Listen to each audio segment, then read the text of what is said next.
शिव गुरु के चरणों में प्रणाम करता हूँ। आदिशक्ति मैया भवानी के चरणों में प्रणाम करता हूँ। तीन सूत बतलाने वाले बड़े भैया साहब हरिंद्रानंद जी के चरणों में प्रणाम करता हूँ। दुख सुख में साथ देने वाली ममता मई नीलम दीदी आनंद भैया के चरणों में प्रणाम करता हूँ। चारों मूर्तियों को प्रणाम। जागा जागा महादेव की जय। बोलो शंकर भगवान की जय। हर हर महादेव की जय।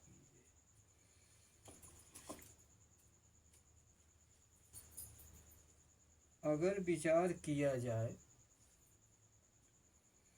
तो हिसाब लगाया जाए तो इंसान अगर 100 साल तक जीता है तो 80 साल उसकी ससुराल में रहना होता है। औरत का 3 बार जन्म होता है। पहला जन्म तो उसके पिता के घर होता है और दूसरा जब उसकी शादी होती है उसका सब कुछ बदल जाता है। उसके रिश्तेदार, दरवाजे, खिड़कियां, बिस्तर सब कुछ बदल जाता है। अगर बहू आश्वासन दिया जाए तो उसको सब अच्छा ही अच्छा नज़र आता है। अगर उसके ससुराल वाले भले हुए मन के हों तो सोने में सुहागा हो जाता है। बहू को अगर ससुराल में प्यार मान मिलता हो तो बहू मायके का ध्यान भूल जाती है। उसको ससुराल में जीने का मज़ा आता है। देखा जाए तो ससुराल ही उसका असली घर होता है। एक टाइम ऐसा आता है वो मायके तक भूल जाती है। मेरे कहने का अर्थ है कि ससुराल में ही रहना पसंद करती है। मगर कई परिवार ऐसे होते हैं जो बार बार लड़की को ससुराल की खामियां, गलतियां पूछते हैं और उसको उल्टा सीधा करने को कहते हैं। और लड़की कुछ उल्टा सीधा करती है तो वो परिवार के लोग उसे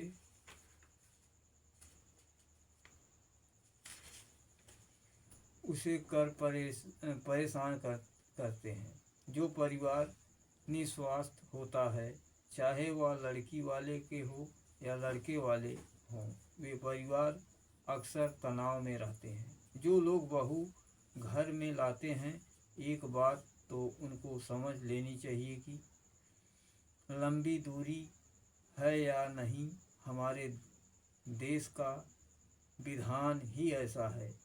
ससुराल वालों को चाहिए कि बेटी को बहू का दर्जा ऊंचा रखें। उसको जो भी सुविधा हो जा सके देना चाहिए। पुत्र और पौत्र पौत्रियां, पूरा संसार बहू से ही चलता है। बहू एक सौदा नहीं, असलियत है। सपना नहीं, हकीकत है। बहू को देखना चाहिए जिस परिवार में मुझे जाना है वही मेरा है। थोड़ी बहुत तकलीफ़ घर बदलने में होती है। मेरी शादी को 1999 के तकरीबन 40 साल हो गए। मेरी बीवी ने 100 दिन भी मायके में नहीं गुजारी होगी। अगर गुजारी होगी तो मैं साथ ही गया था, साथ ही आई। हमारे घर में आज भी हमारी माता तकरीबन 80 साल की हैं जो बहुत खुश हैं।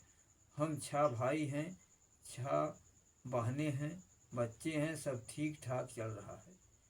बड़ों का आशीर्वाद ही ज़िंदगी को आगे ले जाता है। सब चीज़ें सबको नहीं मिलता। ज़िंदगी में काम करने की ज़रूरत होती है। कर्म करना हौसला है, दिया जाता है, कभी ना कभी वापस करना ही पड़ता है। ऐसे हमारे शास्त्र कहते हैं। इसलिए कर्मशील बनो और असली चीज़ को अपनाओ। अगर कुछ चीज़ ना भी हो उसके लिए मेहनत करो। उसके लिए रोना नहीं चाहिए।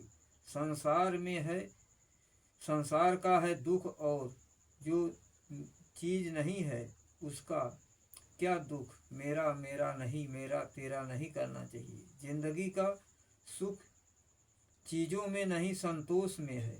बाकी हर घर में बहू और बेटी दोनों हैं। आज बेटी जो है कल किसी की बहू बनेगी, जो बहू है वो कल किसी की बेटी थी। यह पवित्र रिश्ता है। भारत दुनिया में आज भी शादी विवाह के मामले में सबसे ऊंचा है। शादियों सारी खुशी से होती हैं और कामयाब होती हैं। अपना हक छोड़ने से कोई मसले हल नहीं हो जाते। नंद भाभी का रिश्ता, सास बहू का रिश्ता, देवर भाभी का रिश्ता, ससुर बहू का रिश्ता वगैरह, ये रिश्ते ऐसे हैं ऊंची कोठी की धाक होती है। एक दूसरे के प्रति समर्पण करने का रिश्ता है कि मैं उसको ज़्यादा सेवा करूं, मैं एक दूसरे को ज़्यादा से ज़्यादा सुख दूं, घर को देवता बनाएं तो खाने वाले पालिश अपनाओ, मैं खाऊं या तो राक्षसी वृत्ति होती है। ऐसा शास्त्रों में ही आता है। जहाँ तक हो सके तालमेल रखना चाहिए। जागा जागा महादेव की जय, बोलो शंकर भगवान की जय। एक समय की बात है, जब राजा एक बार सो रहे थे। उनके दरबार पे पहरा लगा था और एक जो है मुसाफिर वहाँ आए। बोले कि ये धर्मशाला किसका है? बोले कि ये राजा का है धर्मशाला। धर्मशाला नहीं है, ये मकान है। तो जोर जोर से चिल्लाने लगे कि ये धर्मशाला किसका है? बोले ये राजा का है, राजा आएंगे तो बहुत गुस्सा होंगे। तो और जोर जोर से वो महात्मा चिल्लाने लगे, धर्मशाला किसका है, ये धर्मशाला किसका है? तब राजा निकल के आए, ये धर्मशाला नहीं है, ये हमारा राजमहल है, हम यहाँ रहते हैं। तो वो जो है महात्मा पूछे कि यहाँ पहले कौन रहता था? बोले कि हमारे पिताजी रहते थे। बोले इसके पहले? हमारे पिताजी के पिताजी, इसके बाद हम, और इसके आगे कौन रहेगा? हमारा पुत्र रहेगा। इसी प्रकार कहे कि कितने आए और कितने चले गए, ये धर्मशाला नहीं है तो क्या है? तो बोले कि अपने मंत्रियों से बोले, उन्हें ज्ञान प्राप्त हो गया कि सही ये धर्मशाला है, कितने आएंगे और कितने चले जाएंगे। हम भी आए हैं और चले जाएंगे, हमारे पुत्र भी